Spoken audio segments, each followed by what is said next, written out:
जय हिंद दोस्तों, मैं कुशवाहा एजुकेशन सेंटर में आपका स्वागत करता हूं और मैं आज लेकर आया हूं navy air force Y and Indian coast guard DB and GD के लिए लेकर आया हूं, जो कि यह बहुत ही महत्वपूर्ण क्वेश्चन है। किसकी दृष्टि से? एग्जाम की दृष्टि से, क्योंकि ये क्वेश्चन बहुत ही बार नहीं बहुत ही बार इसका रिपीट किया गया है। इसलिए मैं ये क्वेश्चन लेके आया हूँ। हमारे चैनल को सब्सक्राइब कीजिए और बेल आइकन को प्रेस न करते हुए मैं ज़रा टाइम वेस्ट ना करते हुए मैं क्वेश्चंस को आगे करता हूँ। जब चंद्रमा पृथ्वी और सूर्य के बीच में आ जाता है तो किस प्रकार ग्रहण होता है? तो आपको यह ध्यान रखना होगा कि जब पृथ्वी और सूर्य के बीच जब चंद्रमा आता है तो सूर्य ग्रहण होता है। जब पृथ्वी और चंद्रमा के बीच में जब क्या आता है, सूर्य और चंद्रमा के बीच में क्या आता है, पृथ्वी आता है तो क्या होता है? चंद्र ग्रहण होता है। क्योंकि इस बीच में क्या आया है? चंद्रमा आया है, इसलिए क्या होगा? सूर्य ग्रहण होगा। इसका राइट आंसर क्या होगा? बी, ऑप्शन बी इसका राइट आंसर होगा। आइए दूसरा क्वेश्चन की ओर बढ़ते हैं। भारतीय सेना के कितने कमान होते हैं? कमान मतलब कितने, ये क्या करते हैं? ऑर्डर देते हैं किसी को, तो इनके जो कमान होते हैं कितने होते हैं? इनके जो कमान होते हैं कितने? 7 होते हैं। तो आइए आगे क्वेश्चन बढ़ते हैं। सबसे बड़ी मानव निर्मित झील कौन सी है? जहाँ तक सबसे बड़ी मानव निर्मित झील की बात है वो गोविंद सागर है, और जो सबसे बड़ी क्या है मानव निर्मित झील नहीं है वो भूलर झील है। तो इसका क्या हो जाएगा? ऑप्शन ए इसका क्या हो जाएगा? राइट हो जाएगा। आइए ऑप्शन चौथे की ओर बढ़ते हैं। ये बहुत ही इम्पोर्टेंट, इसमें आप इसका क्या लगा लीजिए, स्टार लगा लीजिए, क्योंकि बहुत ही बार क्वेश्चन में क्या गया है, एग्जाम में पूछा गया है एयरफोर्स और जीडी के इसमें। तो इसीलिए मैं क्वेश्चन को पढ़ता हूँ। स्वतंत्र भारत की पहली महिला गवर्नर कौन थी? इसका क्या हो जाएगा? ऑप्शन सी इसके क्या हो जाएगा? सरोजिनी नायडू। इसका क्या हो जाएगा? ऑप्शन सी नंबर है। आइए पांचवें क्वेश्चन की ओर बढ़ते हैं। अंग्रेजी संसद में भारत सरकार अधिनियम कब पारित हुआ था? तो मैं आपको बता देना चाहता हूँ कि अधिनियम जो अंग्रेजी संसद में भारत सरकार ने अधिनियम पारित कितने किया था? ऑप्शन बी 1858 में। ऑप्शन बी 58 में, जो कि क्या हुआ? कांग्रेस का गठन कब हुआ था? 1886 में। ये क्वेश्चन भी बहुत इंपॉर्टेंट है, इसलिए आप इसको याद रखिए। आइए छठे की ओर बढ़ते हैं।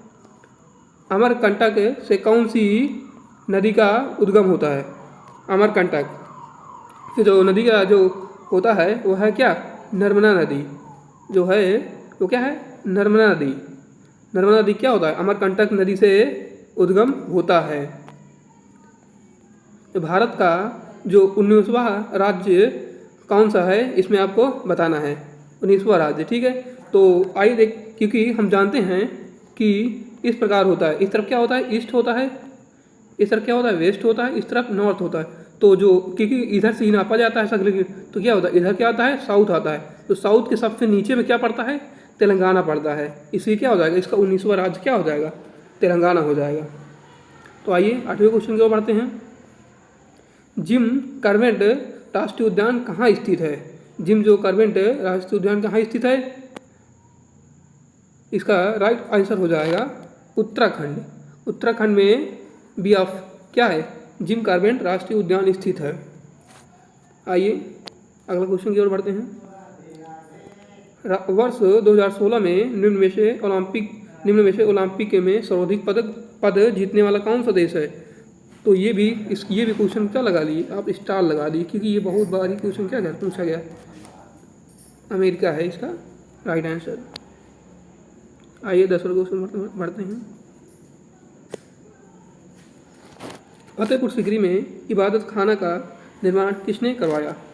तो फतेहपुर सीकरी में क्या करा? किसने इबादत खाना का निर्माण कराया था? जो कि क्या है? ऑप्शन बी इसका राइट आंसर है। अकबर ने क्या कराया था? इबादत खाना क्या कराया? निर्माण कराया था। आइए 11वां क्वेश्चन में बढ़ते हैं। लोथल किस काल का ऐतिहासिक स्थल है? ऐतिहासिक स्थल पूछा हुआ है, जो कि काल पूछा हुआ है, इसलिए क्या हो जाएगा? सिंधु घाटी का एक स्थल है, इसलिए क्या हो जाएगा? ऑप्शन ए इसका क्या हो जाएगा? राइट आंसर हो जाएगा। आइए बढ़ाओ की ओर बढ़ते हैं। मोबाइल फ़ोन में प्रयुक्त धातु कौन सी है? प्रयुक्त धातु कौन सी है? धातु पदार्थ पूछा है, क्लोरीन तो क्या हो जाएगा? तो इसका क्या हो जाएगा, गलत आंसर हो जाएगा, क्योंकि क्या यह धातु है, अजस्ता धातु है परंतु इसमें पाया नहीं जाता, और शीशा भी क्या है, अधातु है, तो इसका क्या हो जाएगा, लिथियम ही क्या हो जाएगा करेक्ट आंसर, क्योंकि जो बैटरी में जो पाई जाती है क्या है धातु, वो लिथियम गैस होती है, इसलिए क्या हो जाएगा ऑप्शन डी इसका हो जाएगा राइट आंसर हो जाएगा। आइए अगले क्वेश्चन की ओर बढ़ते हैं। महावीर की माता कौन है, महावीर की माता कौन है, तो क्या हो जाएगा त्रिशाला, ठीक है ऑप्शन से करेक्ट हो जाएगा। आइए अगले क्वेश्चन की ओर बढ़ते हैं। राष्ट्रीय ध्वज तिरंगे के चक्र में कितनी तीलियाँ होती हैं, जो कि बहुत ही क्वेश्चन क्या है इजी है, जो कि बहुत ही बार लेकिन क्या करेगा इस एग्ज़ाम में ये पूछा गया था, इसीलिए इसको हम आपके लिए लेके आए हैं। क्या हो जाएगा, जो भारतीय ध्वज में क्या होती हैं तीलियाँ होती हैं 24, जो कि ये क्या करती हैं अलग अलग गुणधर्मों को क्या करती हैं प्रदर्शित करती हैं, 24 हो जाएगा ऑप्शन 3। आइए अगले क्वेश्चन की ओर बढ़ते हैं। पारादीप बंदरगाह किस राज्य में स्थित है, तो पारादीप जो बंदरगाह है वो उड़ीसा में स्थित है, उड़ीसा में स्थित है, इसका क्या हो जाएगा ऑप्शन ए राइट आंसर हो जाएगा। अगले क्वेश्चन की ओर बढ़ते हैं। प्रोजेक्ट टाइगर कब लागू हुआ था, तो आप बता देते हैं कि प्रोजेक्ट टाइगर जो 1973 लागू हुआ था, क्योंकि प्रोजेक्ट टाइगर इसलिए लागू किया गया क्योंकि प्रोजेक्ट टाइगर की जो जनसंख्या में लगातार ह्रास हो रहा था, इसलिए क्या गया इसको प्रोजेक्ट टाइगर क्या गया नियम को लागू किया गया था, जो कि क्या होता है 1973 में किया गया, इसलिए क्या हो जाएगा इसका ऑप्शन डी राइट आंसर हो जाएगा। नरेंद्र मोदी स्टेडियम किस खेल के लिए प्रसिद्ध है, जैसा कि आप जानते हैं कि अभी अभी हाल में जो 2022 का जो फाइनल हुआ था, कहाँ हुआ था 2023 का, यही क्या होता है नरेंद्र मोदी स्टेडियम में ही हुआ था, जो कि कहाँ अहमदाबाद में स्थित है, इसलिए क्या ये क्रिकेट से ही संबंधित है, इसलिए क्या हो जाएगा इसका क्या हो जाएगा B number is right answer हो जाएगा। आइए अगले क्वेश्चन की ओर बढ़ते हैं।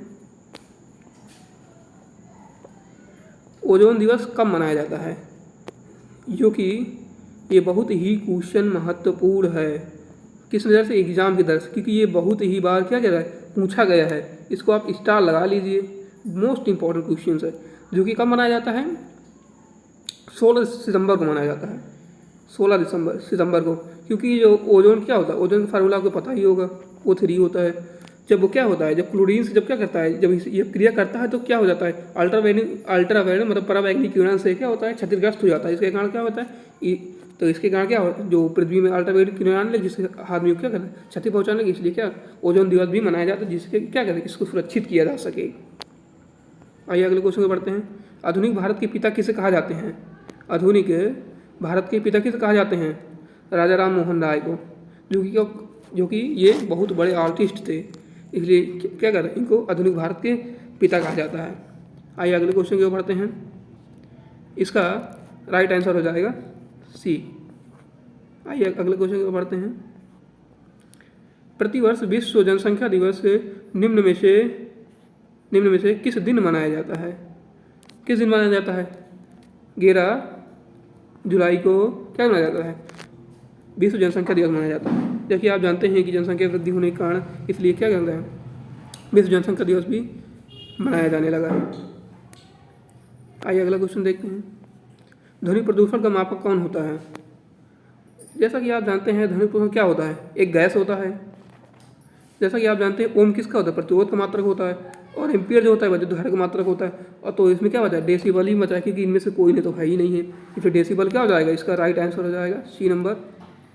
जो गैस जो मात्रक होते हैं जो नापने के लिए क्या करें डेसिबल का ही यूज किया जाता है, इसलिए क्या हो जाएगा सी नंबर क्या हो जाएगा ऑप्शन सही हो जाएगा। तो मुझे खून दो मैं तुम्हें आज़ादी दूंगा किसने नारा किया था, सुभाष चंद्र बोस ने। इसको तो आप जानते ही होंगे, जो कि बहुत ही इंपॉर्टेंट क्वेश्चन है, पूछा गया था इसलिए हमने क्या डिमांड के आधार पर क्या लाया गया है। जो उसका ऑप्शन क्या हो जाएगा, ऑप्शन हो जाएगा B is a right question. आइए अगले क्वेश्चन की ओर बढ़ते हैं। नेपोलियन बोनापार्ट किस देश के निवासी थे, ये नेपोलियन जो लोग आए थे तो किस देश के निवासी थे जो क्या कहते हैं भारत में कब्जा किए थे। हालांकि इनके नाम के हिसाब से पता चल रहा है कि कहाँ के हैं, ये फ्रांस और जर्मनी के हो सकते हैं, परंतु कहाँ के हैं ये फ्रांस, अर्थात option B is right question right answer. आइए अगले क्वेश्चन की ओर बढ़ते हैं। कलिबंगा के लोगों का घर किससे बने होते हैं, कलिबंगा एक क्या है, एक ये झोपड़ी है जहाँ पर लोग रहते हुए हैं, तो उनके जो झोपड़ी जो है वो किससे बनी हुई है, जो किससे बनी हुई है, कच्ची मिट्टी से बनी हुई है, कच्ची मिट्टी से बनी हुई है, इसलिए ऑप्शन क्या हो जाएगा इसका सी इज राइट आंसर। काजीरंगा राष्ट्रीय उद्यान किस राज्य में स्थित है, काजीरंगा राष्ट्रीय उद्यान किस राज्य में उपस्थित है, तो इसका राइट आंसर क्या हो जाएगा आसाम। आसाम में क्या ये उपस्थित है, option D is the right question. और ये बहुत ही मोस्ट इम्पॉर्टेंट क्वेश्चन है, अब इसको स्टार लगा लीजिए। तो यदि वीडियो अच्छी लगी हो तो इसको लाइक कीजिए और शेयर कीजिए और चैनल को सब्सक्राइब करना मत भूलिएगा। Thank you so much. जय हिंद, जय भारत।